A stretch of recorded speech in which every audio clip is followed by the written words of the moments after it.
ఏం చెప్తారు దీనిపైన, ఏ రకంగా సమర్థిస్తారు నిన్న జరిగిన ఈ కార్యక్రమానికి సంబంధించి? మేడం, ఇది వరల్డ్ మొత్తం చూస్తుంది. అంటే మన దగ్గర ఈ వార్ ఉంది కాబట్టి ఎక్కువ మీడియా ఫోకస్ చేయలేకపోయింది. వరల్డ్ మొత్తం చూస్తుంది. దీంతో అడ్వర్టైజ్మెంట్ తెలంగాణకు మంచి అడ్వర్టైజ్మెంటే. బట్ బీఆర్ఎస్ వాళ్ళు, బీజేపీ వాళ్ళు మరీ ఎక్కువ చేస్తున్నారు. చిన్న విషయం అండి, ఎవరు కాళ్ళు కడగలేదు. ఒక్క అమ్మాయి ఎవరో కాళ్ళకు నీళ్లు పోసి ఆమె చూపించింది, ఆమె కన్ఫ్యూజ్ అవుతా ఉంటే. మిగతా వాళ్ళు ఎవరు కడగలేదు. ఇది మన సాంప్రదాయం, తెలంగాణ సాంప్రదాయము. తెలంగాణలో మా చిన్నప్పటి నుంచి కూడా మా వెనకటి సంగతి తర్వాత మా చిన్నప్పటి నుంచి మేము చూస్తుంటాము. ఇంటికి గెస్ట్ వచ్చింది అనుకోండి, గెస్ట్ వస్తే బకెట్ బయట పెట్టి, గంగాలాలు బయట పెట్టి చెంబుతో నీళ్ళు ఇస్తే వాళ్ళు కాళ్ళు కడుక్కుంటారు. అదే సంప్రదాయాన్ని వీళ్ళు ఇక్కడ చూపించినారు. దీనికి తప్పేముంది? ఇంత చిన్న విషయాన్ని అంత పెద్దగా చేయాల్సిన అవసరం ఉందా? ఇప్పుడు కేసీఆర్ గారు కలెక్టర్ తోని కాలు మొక్కించుకున్నారు బీఆర్ఎస్ పార్టీ. కవితమ్మ కాళ్ళ దగ్గర ఐఏఎస్ కలెక్టర్ గారు కూర్చున్నారు. అయ్యి లేదా బీఆర్ఎస్ లేడీస్ కనిపించట్లేదా ఇదంతా? అప్పుడు ఏమన్నా అన్నామా? హలో, చెప్పండి వింటున్నాం. మేము ఎప్పుడు కూడా ఇలాంటి విషయాలు, చిన్న విషయం అండి, అందరం కలిసి అభివృద్ధి పథంలోకి పోవాలనుకుంటే, తెలంగాణను అభివృద్ధి చేయాలంటే ఇది చిన్న విషయం. టూరిజం డెవలప్ అయితే మనకు చాలా మంచిది తెలుసా. ఏం చేసిండ్రు? గుళ్ళలోకి పోతే శ్రవంతి గారు మాట్లాడుతున్నారు, గుళ్ళలో పోతే ఏమైతుంది? మనం వెళ్ళవా? చర్చిల్లోకి, మసీదులోకి వెళ్ళట్లేదు శ్రవంతి.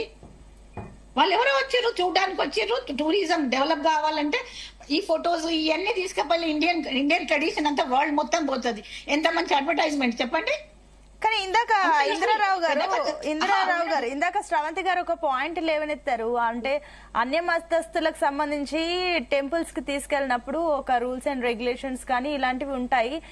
మీరు ఈ రకంగా తీసుకెళ్ళడాన్ని దీన్ని ఏ రకంగా పోర్ట్రే చేస్తున్నారన్న ఒక అంశం లేవనెత్తారు. దానికి ఏం చెప్తారు?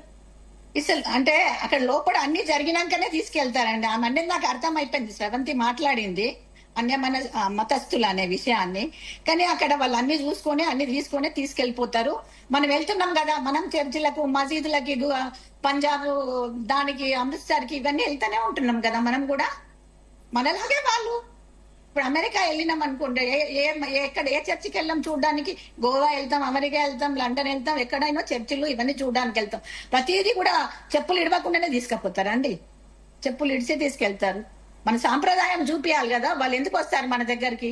తెలంగాణ అభివృద్ధి చెందాలి అంటే ప్రతిదీ అవసరమేనండి. వీళ్ళు ఓర్వలేకపోతున్నారు. టిఆర్ఎస్ పార్టీ వాళ్ళు కానీ, బీజేపీ వాళ్ళు కానీ ఓర్వలేకపోతున్నారు. అంతే, వేరే ఏం లేదు ఇక్కడ సమస్య. ఓకే అండి.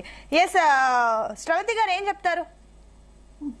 ఇది వినడానికి కూడా అపహాస్యంగా ఉంది.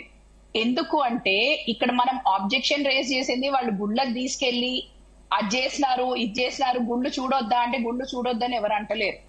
కానీ మన దగ్గర కొన్ని సాంప్రదాయాలు ఉన్నాయి గుళ్ళతో ముడిపడ్డాయి కూడా. అవి మనందరికి కూడా చాలా మనం ప్రెషియస్ గా, రిలీజియస్ గా వాటిని మనం నిబద్ధతతోటి ఫాలో అయ్యేది. సో మీరు ఇంత ఇవన్నీ చెప్తున్నారు, మేము టూరిజం చేసాం, ఇది చేసాం. మేము అడిగేది అదే, మీరు అడ్వర్టైజ్మెంట్ చేయాలనుకుంటే అడ్వర్టైజ్మెంట్ చేసే పద్ధతులు వేరున్నాయి.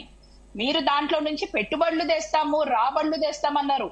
ఆఖరికి ఎప్పుడు మనం కానీ ఎక్కడైనా ఫండ్ రైజింగ్ డిన్నర్లు జరిగినాయి, ఇవ్వైనాయి అంటే ఒక ప్రెసిడెంట్ తోనో, ఒక ముఖ్యమైన వ్యక్తితోనో మనం ఫండ్ రైజింగ్ కి మీరు ప్లేట్ కింద అని పెడితే వచ్చి తింటారు, దానికి ఇంత ఫండ్ రైజింగ్ అవుతుంది. మరి దాని ఫండ్ రైజింగ్ డిన్నర్ అన్నీ పెట్టన్నా చౌముల్లా ప్యాలెస్ లో పెట్టాల్సింది. అందాల భామలతోటి భోజనం చేయడానికి, విందు చేయడానికి ₹1,00,000 ప్లేట్ చెల్లిస్తే చౌముల్లా ప్యాలెస్ లో వాళ్ళతో పాటు కలిసి మీరు భోజనం చేస్తారన్నారు. అంటే మీరు ఏం మెసేజ్ పంపుతున్నారు? దీని అండర్లైన్ మెసేజ్ ఏంటి?